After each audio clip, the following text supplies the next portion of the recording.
In Exopolitics Today, the week in review, we're going to be taking a look at some of the pushback against David Grusch's testimony about alien reverse engineering projects that he gave at the House Oversight Committee. We're going to be taking a look at some of Sacha Stone's reflections on the global elite, the origins of contemporary and historic geoengineering efforts, Supersoldiers, and the Artemis Accords. You are listening to Exopolitics Today with Dr. Michael Salla, your source for the uncensored truth regarding the human, extraterrestrial, global, and political agenda. Click the like button and subscribe to this channel. And now, here's Dr. Michael Salla. Well, welcome to Exopolitics Today. We're going to look at some of this testimonies, implications, the way in which David Grusch's story has made profound impact on the public consciousness and how there's been pushback against that. Now, there was some immediate pushback by Dr. Sean Kirkpatrick, head of the All Domain Anomaly Resolution Office, who wrote a pretty critical letter of David Grusch's testimony to the House's National Security Subcommittee. Now, it's very unusual for a serving bureaucrat to openly criticize a congressional hearing that involves whistleblowers. So David Grusch came forward, shared his background, shared his story, and he was criticized by Sean Kirkpatrick, even though this is a congressional testimony and it's sworn testimony. So that means that David Grusch could be prosecuted if he lied to Congress. But nevertheless, he was criticized by Sean Kirkpatrick, who took exception to some of the things David Grusch had said. In particular, he criticized Grusch's statement concerning whistleblowers, witnesses being harassed, injured, or even killed as a result of talking about these alien reverse engineering projects. And he was also critical of David Grusch's association with the Arrow office when Grusch was at the National Geospatial Agency. So, those are kind of fine points. And later on, we'll see that Grusch responded to those points. But I thought it was very interesting that Grusch got this kind of pushback. And what it suggests is that there is a effort to try to mitigate or to try to undermine the significance of David Grusch's testimony by those that want to keep the current system as is, which is that you have very little that's revealed. You have this office in the Pentagon, the Arrow office, where you have a gatekeeper like Sean Kirkpatrick, and he decides what does or doesn't get released into the public arena. When you have Congress making the determination as to what does or doesn't get into the public arena, the gatekeepers don't like that because Congress, as you can imagine, is going to allow a lot more to come through. So very interesting that Grusch is getting this kind of pushback by people. I think it shows that the deep state wants to perpetuate a system of secrecy that goes all the way back to the 1950s. There was a book written in 1955 by Major Donald Kehoe where he talked about the secrecy group, a group of Pentagon officials, deep state officials, not unlike those that are behind this pushback against Grusch, trying to stifle, trying to prevent more information coming forward. So that's Sean Kirkpatrick's letter and its significance. I want to move now to this Pentagon spokesperson, Susan Goff, who added to this pushback. And she was also very critical of some of the elements of Grusch's testimony. And the big contribution I think that Grusch made was that he put on the congressional record testimonies by people such as himself and others that he can name and present to Congress in a closed-door hearing, people who are aware of a multi-decades-long UFO reverse engineering program. So he's prepared to come forward and share that information. And what you have is this pushback by Kirkpatrick and Sue Goff saying that there's no evidence for any of this. Well, of course, the problem here is that any evidence that Grusch offered in Congress, in public, concerning these types of topics would be evidence that would get him into a lot of trouble if he were to release it in an unauthorized way, because there are strict penalties for unauthorized release of classified documents. And that's something that is very relevant to Grusch's coming forward, because he does have a lot of details which are classified.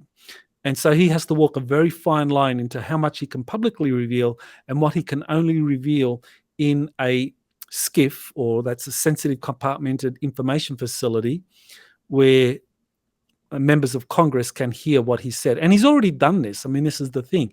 He has already testified in closed-door sessions to both of the intelligence committees of the Senate and of the House of Representatives, where he's talked about some of these details, presented those to members of Congress. But that was a closed hearing. This is an open hearing in a separate committee, which is the Oversight Committee. And so this is material that he has to be very careful in what he can release. So that's interesting, again, that he's getting pushback from the Pentagon that want to do kind of like damage control over what he's been revealing.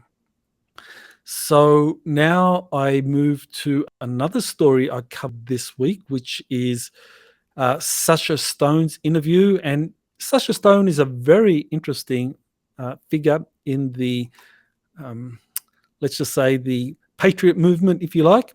He is someone that has been very active in promoting the of the Patriot community, of Donald Trump, Vladimir Putin, and he has taken this position because of his experiences. His background is that he was a former rock musician, and because of his family connections, his connections he made during his music industry times, he began a humanitarian initiative for a new Earth back in 1999. He called that Humanidad.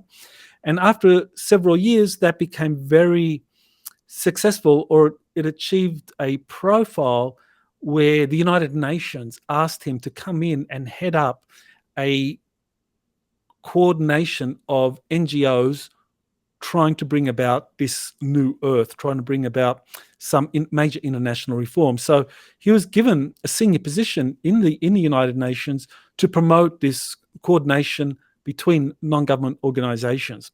But after 2 years, he found that the system was incompetent and corrupt, and he withdrew. But nevertheless, the experiences he got from that gave him some insight into what is happening around the world in terms of global elites, corruption.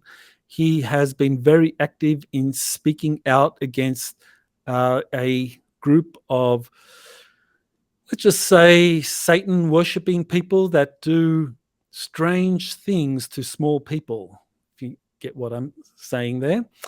And he, very interesting, also has some insights into the Anunnaki that is very interesting, especially as it relates to monarchical systems. And that's very interesting, because one of the things I found in doing some of the research into the Anunnaki was that, yes, they clearly have a monarchical system, and it's not unique to them.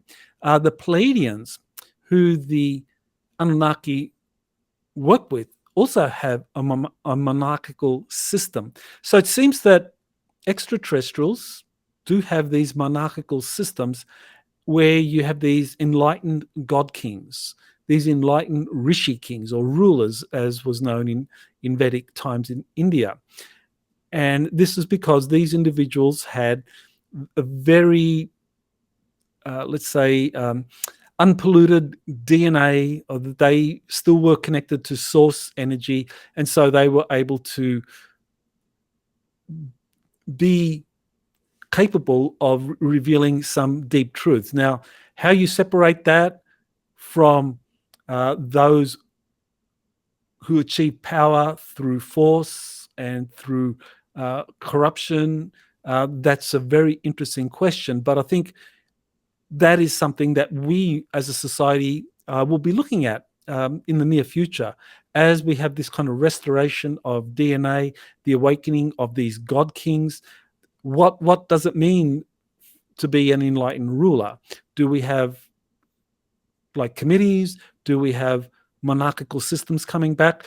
All very interesting. He has some fascinating takes on that, so I would recommend listening to that interview with Sacha Stone.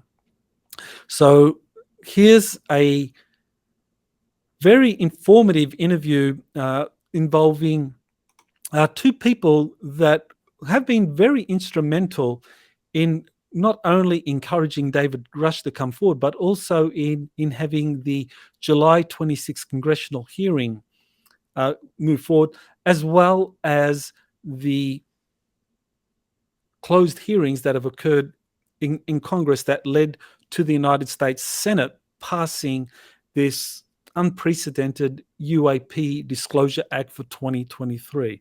Now, the person behind that, there have been several senators behind that, but surprisingly, one of the big supporters of that act was Senator Chuck Schumer, the Democratic leader in the U.S. Senate.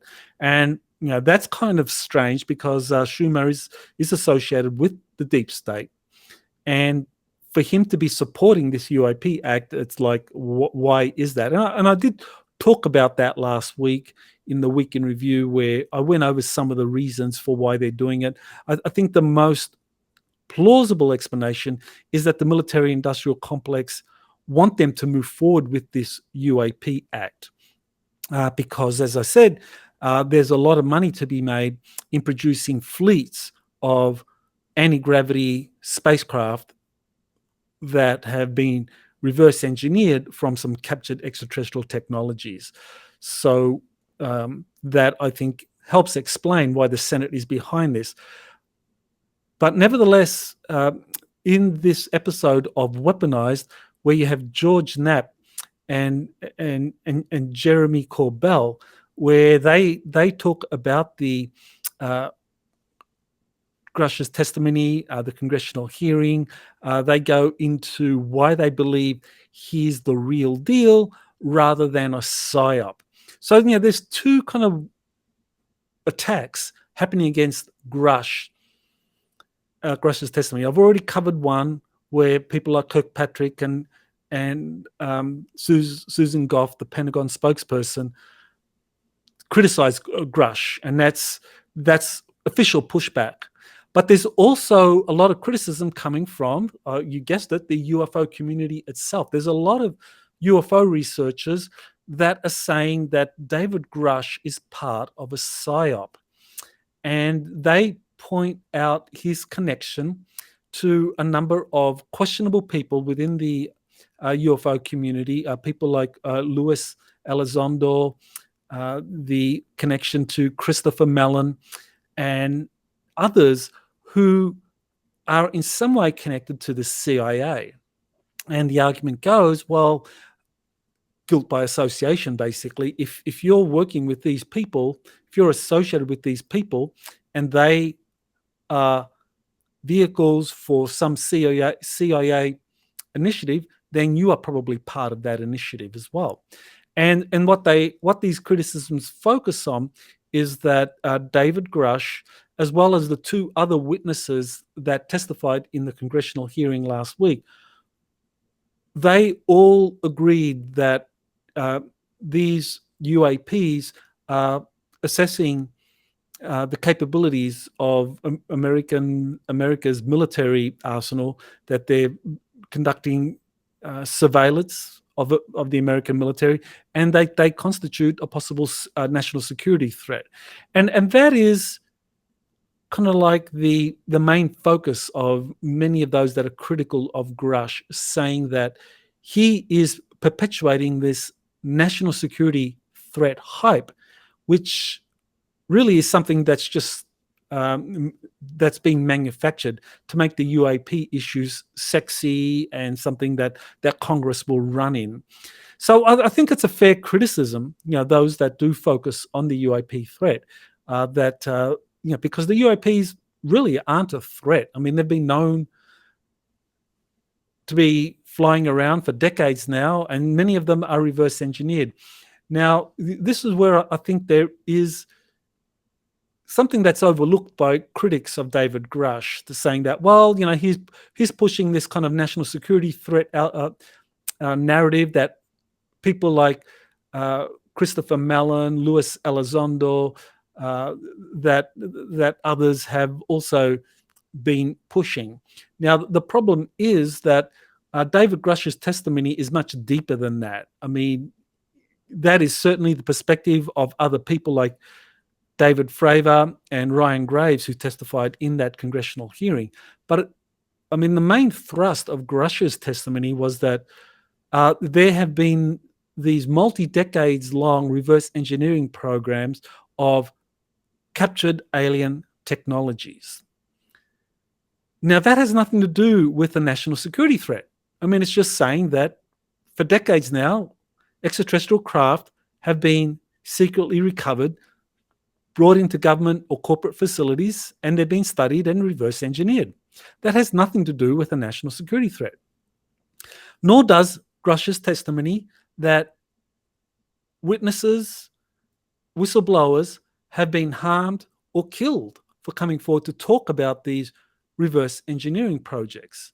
And again, that has nothing to do with portraying UAPs as a national security threat. And so I think this is the problem with critics of David Grusch. They're kind of throwing out the baby with the bathwater, saying, well, if you're associating with these questionable characters like Luis Elizondo, Christopher Mellon, that we think are part of a CIA psyop, well, you must be a part of that psyop as well. And they focus on Grusch recently joining an organization called the Soul Foundation, where some of these individuals are involved in that organization.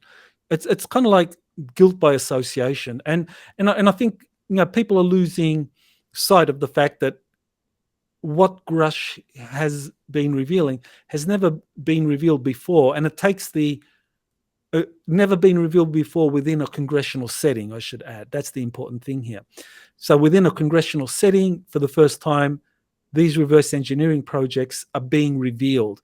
Previously, all the Senate hearing, all the congressional hearings up until Grusch's testimony have always focused on UAP sightings. That UAPs are out there, that they're being sighted, that there's solid evidence for these, and by the way, they're a national security threat. So Grusch's testimony takes us one step further, a big step further than that, and actually draws attention to the fact that whistleblowers are being killed. So I think the points that George Knapp and Jeremy Corbell make in Weaponized in defense of David Grusch's testimony are important points to consider. So, well, I would recommend listening to this, and like all of the tweets, all of the X's, I should say, that I'm discussing, you could get those in my X feed or Twitter feed. Okay, so here we have David Grusch's CV was submitted to the US Congress for the 26th hearing, and it's now online. So this is something, you can see the full document here. It just outlines the various things that he has achieved in his career, his competencies, the various positions he's held, his education, a Bachelor of Science degree, a US Air Force intelligence officer, and it goes on and on. Master of Arts degree, Master of Public Administration. So he's got a he's got a very credible background, and clearly he is someone that has put his career on the line in coming forward with this information. And nowhere in there does it say that he was working with the CIA. I mean, the closest you get to this is his experiences working with the National Geospatial Agency and the National Reconnaissance Office, both of whom have very close relations to the CIA. But nevertheless, he was performing as an intelligence officer, liaising with them, with those organizations on the subject of UAPs. And precisely how he did that, you can kind of like go to his CV, go to his testimony to find out more about that. But he's a very highly credentialed individual, and it's very unfortunate that there are a lot of UFO researchers who are attacking him. And the attacks are kind of taking this strategy of death by 1,000 cuts, where they pick up these little things, like David Grusch says that, well, he was a representative for the NGA to the Arrow office. And so then someone like Sean Kirkpatrick comes along and says, well, Grusch was not a representative to the Arrow office. So people will seize on that and say, well, Grusch is lying. I mean, now we can throw all his testimony is now questionable. The point that Grusch makes in response to that criticism, and he does make that in an interview that I'll soon cite, is that the relationship he had with the Arrow office was fairly fluid, but there was a relationship there, a connection there. And I found this kind of cut by 1,000, this strategy of death by 1,000 cuts strategy was similar to what happened with Colonel Philip Corso, like over 2 decades previously. One of the things that I found very interesting was that the biggest critics of Colonel Corso, who was also, like Grusch, a decorated military official, lots of credentials. In Corso's case, he was a lieutenant colonel. He testified that he was the head of the research and development desk within the Pentagon, dealing with foreign technology development, that he was in charge of this desk, foreign technology desk, for over a 2-year period. Well, what the UFO researchers found was that there was testimony, or there were documents saying that, yes, he was the head of this desk, this foreign technology desk, but for 3 months rather than 2 years. And they seized on that and said, well, look, so Corso is lying. He said he was head of that desk for 2 years. Documentation shows he was only there for three months. And so they attacked him for that, rather than looking at that documentation and actually corroborating Corso's testimony. Because, these kind of like positions often that are created are done in a fluid way within official organizations, especially when it comes to UAPs. So I think that's what's happening with David Grusch, and his CV is well worth looking at if you wanted to come to your own decision about his credibility.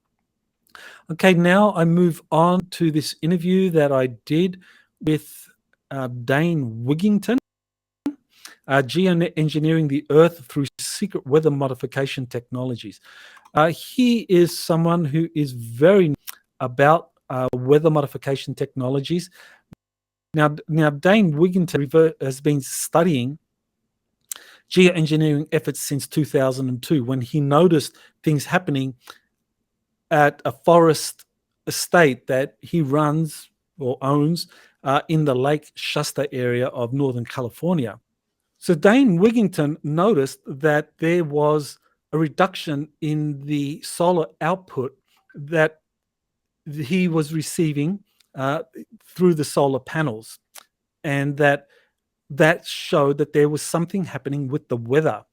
And so that started him off on his journey, and he found a lot of historical documents and videos confirming that weather modification has been happening for many decades. And one of the really amazing videos he was able to dig up was a speech by then Vice President Lyndon Johnson in 1962, where Lyndon Johnson said very clearly in a speech that weather modification techniques have been developed, and whoever controls the weather controls the world.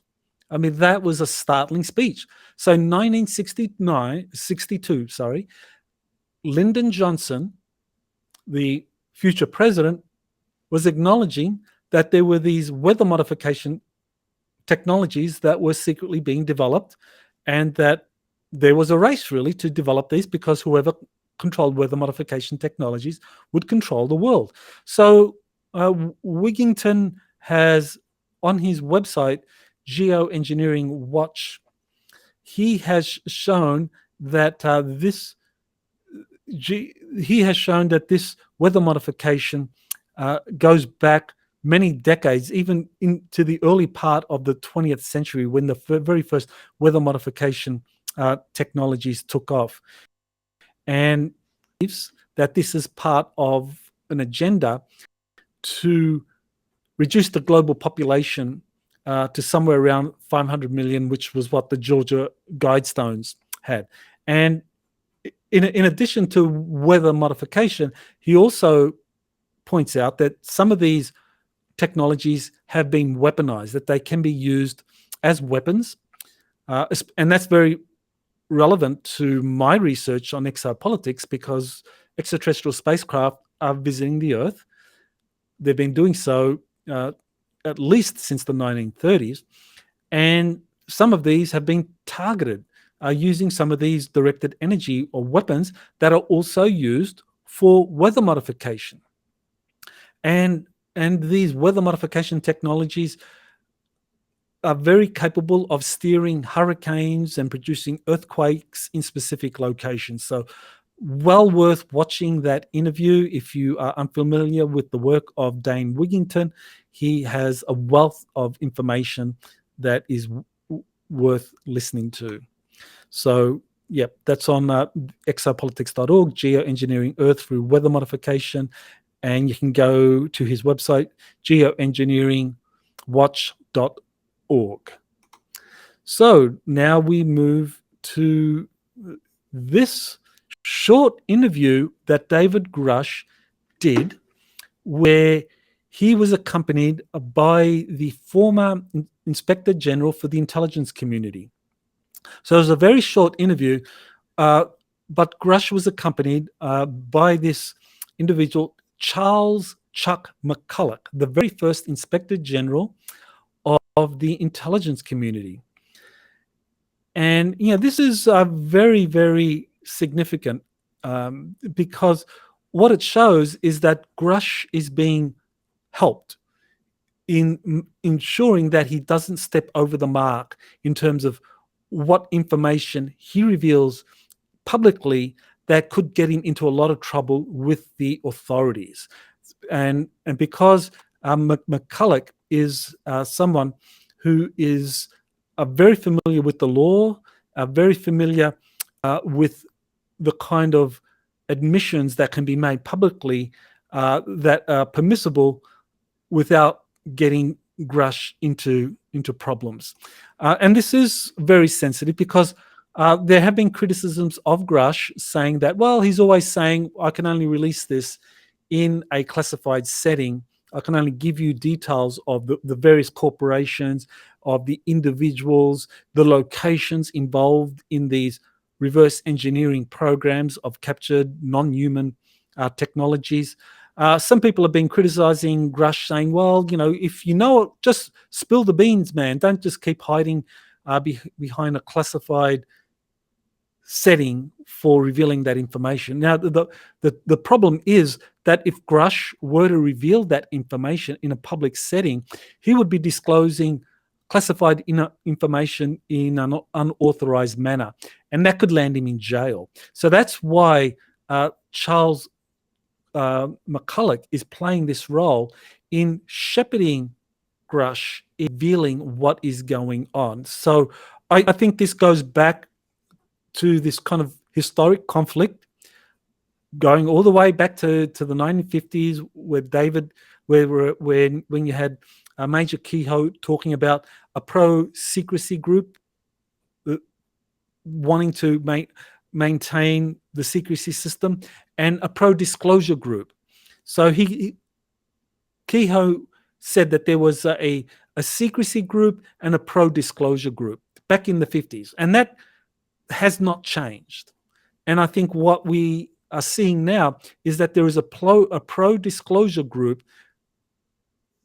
and that involves people like this Charles McCulloch, who are trying to help Grusch navigate the minefield in terms of what he can safely reveal or not in a public setting, as opposed to a classified setting in a SCIF facility to a closed session involving a congressional committee. So this is very significant.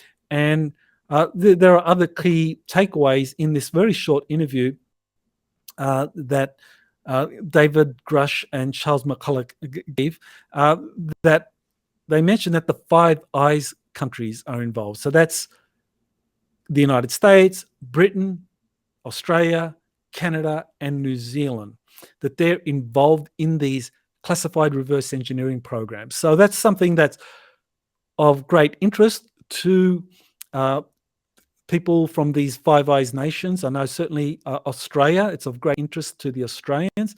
And one of the people, well, the person who actually interviewed Grusch, that did the long interview that was released on News Nation, Ross Coulthart, is an Australian journalist. And he was a skeptic to begin with, but as he dug into Grusch's testimony, he realized that this was real and that Australia is involved.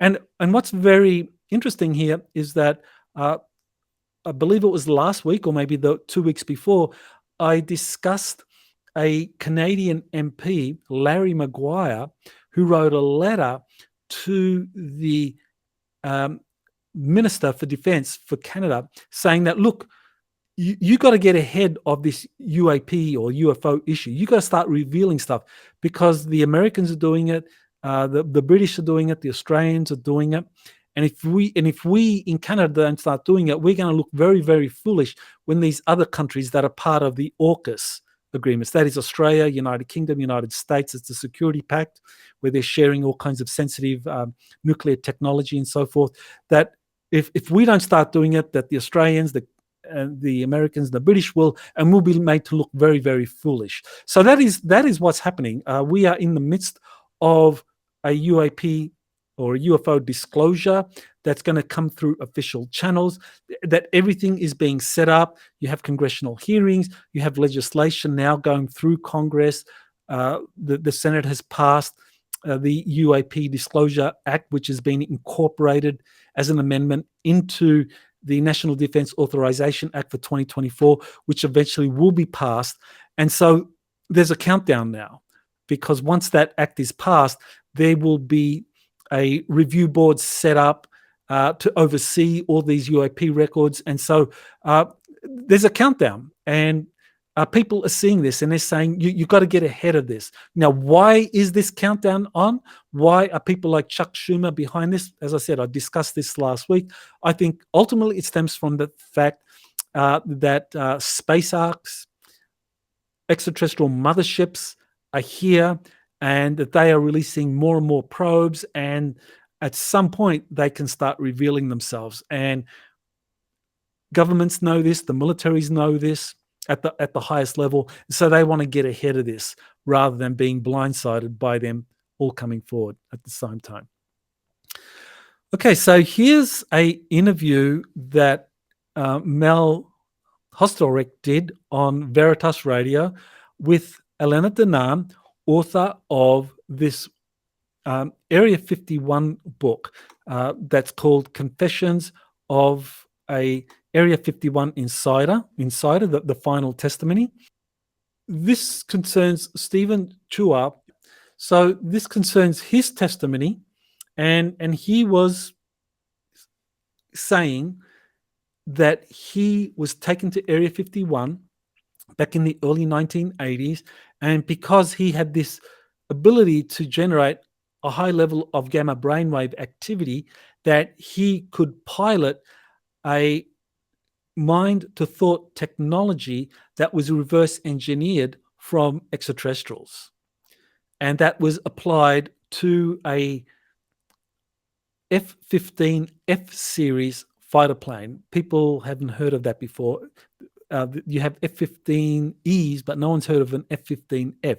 Well, Stephen Chua says that at Area 51, he piloted an F-15F, and that incorporated this fly-by-thought technology, and that normal Air Force pilots that tried to interface with this reverse-engineered extraterrestrial technologies suffered brain damage and even were killed from that. But because he had natural gamma brainwave activity and didn't need the pharmaceutical products that the Air Force pilots were getting, he was safe from doing that.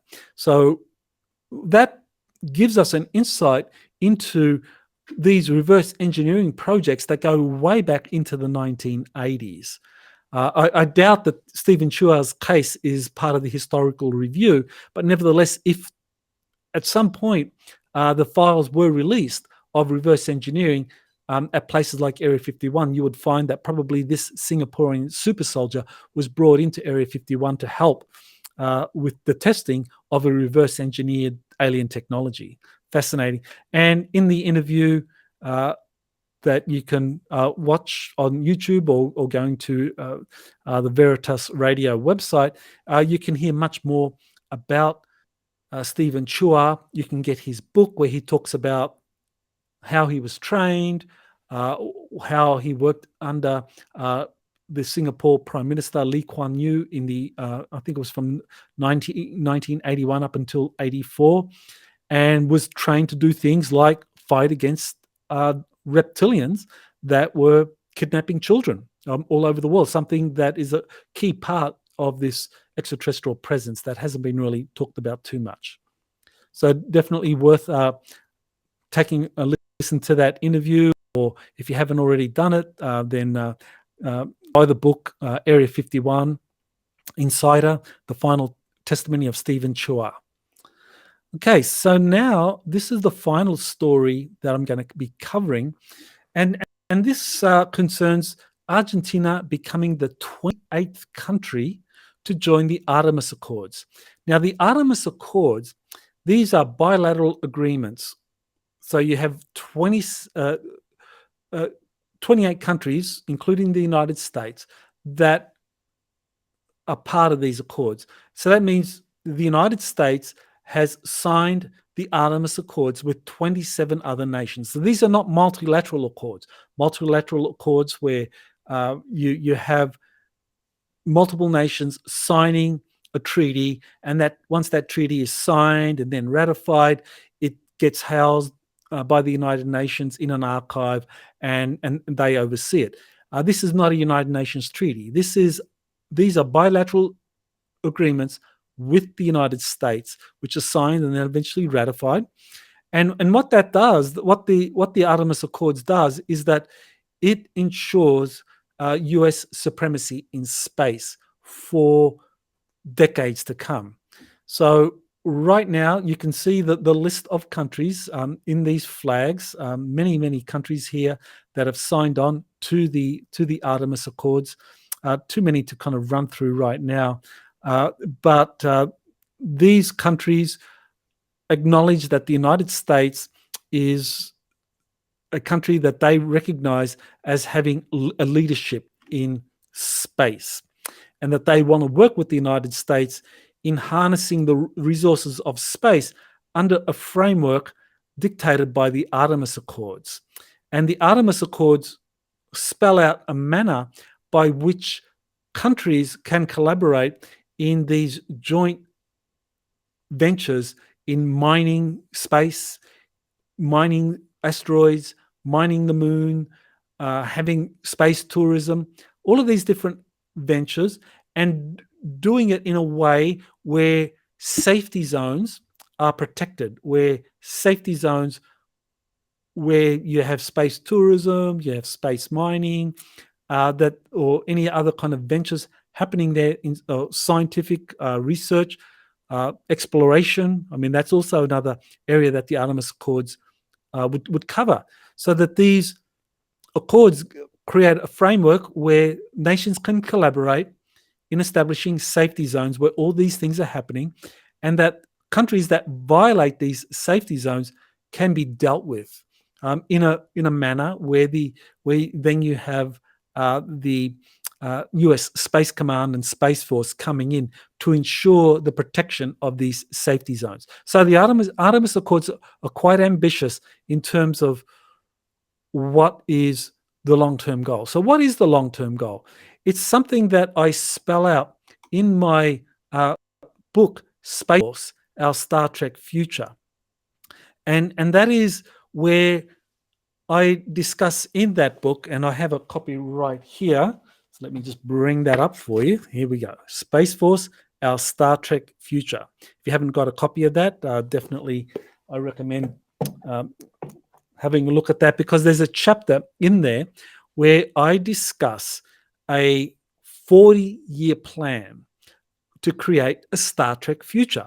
Now, this plan was developed in 2019 by the predecessor or the forerunner to the United States Space Force, which back at the time was called the US Air Force Space Command. That was used as the core for creating Space Force as a separate command or as a separate military service within the Department of the Air Force. So in this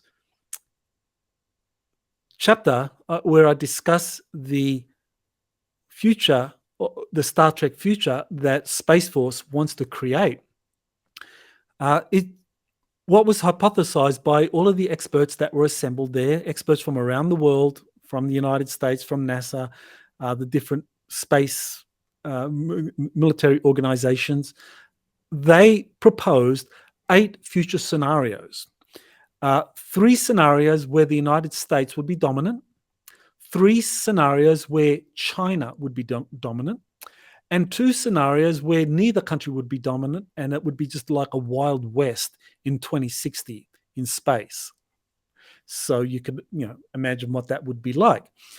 But of the 3 scenarios that were identified as ones where the US would be the dominant space power, the optimal scenario was a Star Trek future. So they actually used those words, a Star Trek future. So that's actually a goal of Space Force that was assumed from the report of this workshop held by Air Force Space Command back in 2019 in Colorado Springs, which was titled the Space Futures Workshop.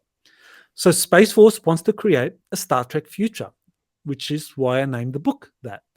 And in ensuring a Star Trek future, what the United States Space Force is doing and what NASA are doing is putting together a wide-ranging space coalition.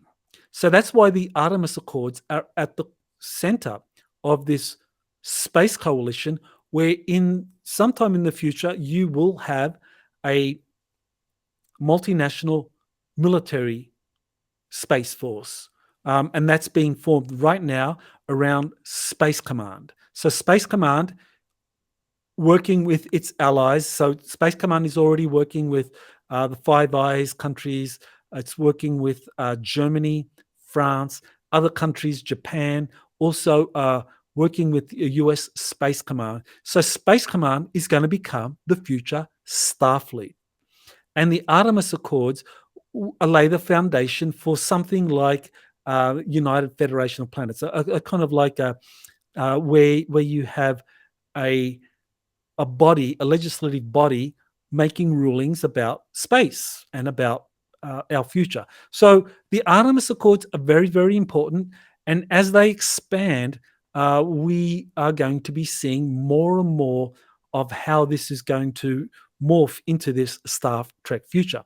Now, the big country that is not part. Well, there's some big holdouts at the moment, but the two most important holdouts are Russia and China. Now Russia is a holdout just by virtue of the fact that at the moment geopolitics has ostracized Russia, but behind the scenes, Russia works closely with Space Command. Or they have a history of collaboration, and Russia is still working with the International Space Station. So once the geopolitics over Ukraine is sorted out, I think Russia will reluctantly join the Artemis Accords or support that. Now China is the big holdout. Now China has been ostracized. It's not part of the International Space Station.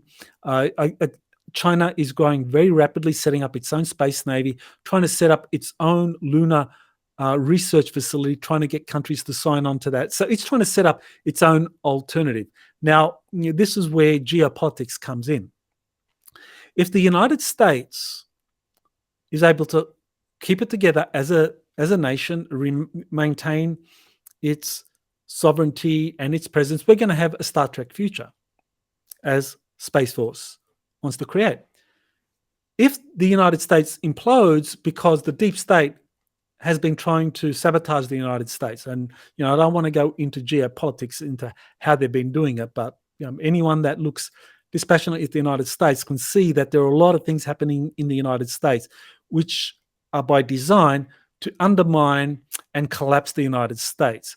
And the deep state wants China to be the top dog. The deep state has poured a lot of resources. It's relocated a lot of its resources to China because the deep state wants China to be the global hegemon soon, and it wants the future to be one where China will be the hegemon. And now that, given China is today a communist state, that would be a disaster for the US to implode and China to become the dominant power on Earth, to become the global hegemon, and for it to then be the one that dictates the future. And this was something that was foreseen in the Space Futures Workshop. So there's a lot of reasons why there are efforts to ensure that Space Force, Space Command are competitive, remain viable in the future, how the US and why the US military is being supported. But nevertheless, if the United States disintegrates into civil war, which we can see from the kind of strife that's happening right now in the United States, if the United States were to descend into civil war, the deep state would be very happy about that, because that would then ensure that China becomes the global hegemon, and that the future would be one where the deep state gets to call the shots through China. So that is really what I wanted to cover this week in my week in review. Again, if you want to see the sources, just go to my Twitter feed. That's just twitter.com/Michael Sala. I don't know when they're going to change that to x.com. Maybe it's already happened. Now, in the meantime, I want to announce that in 2 weeks' time, I'll be doing my next webinar where I'll be looking at some of these events that I've been discussing this week. It's going to be focusing on what's happening for the rest of 2023 and the implications of worldwide UFO disclosure. Because as I mentioned, this is not just something that is relevant to the United States. Other countries are involved in this phenomenon. So the webinar information, you can go to my website to find out more about that. For those of you that are watching this on YouTube, please like and share this, because YouTube does use algorithms now to kind of like shadow ban a lot of these videos. So this is your way to be able to support my channel and get this information out there. So that's it for this week. I hope you enjoyed that information, and I look forward to coming back next week. And in the meantime, there'll be two interviews that come out this week on exopolitics.org that you can watch. One will be the next update concerning Thorhan Eregian, and there'll be another update from JP. So you can look forward to that from this week. So thank you for watching. You have been listening to Exopolitics Today with Dr. Michael Salla. Please remember to like, share, and subscribe to this channel. Join or start a conversation in the comments. Take the time to explore the vast library of best-selling books, webinars, and podcasts by Dr. Salla. Visit exopoliticstoday.com.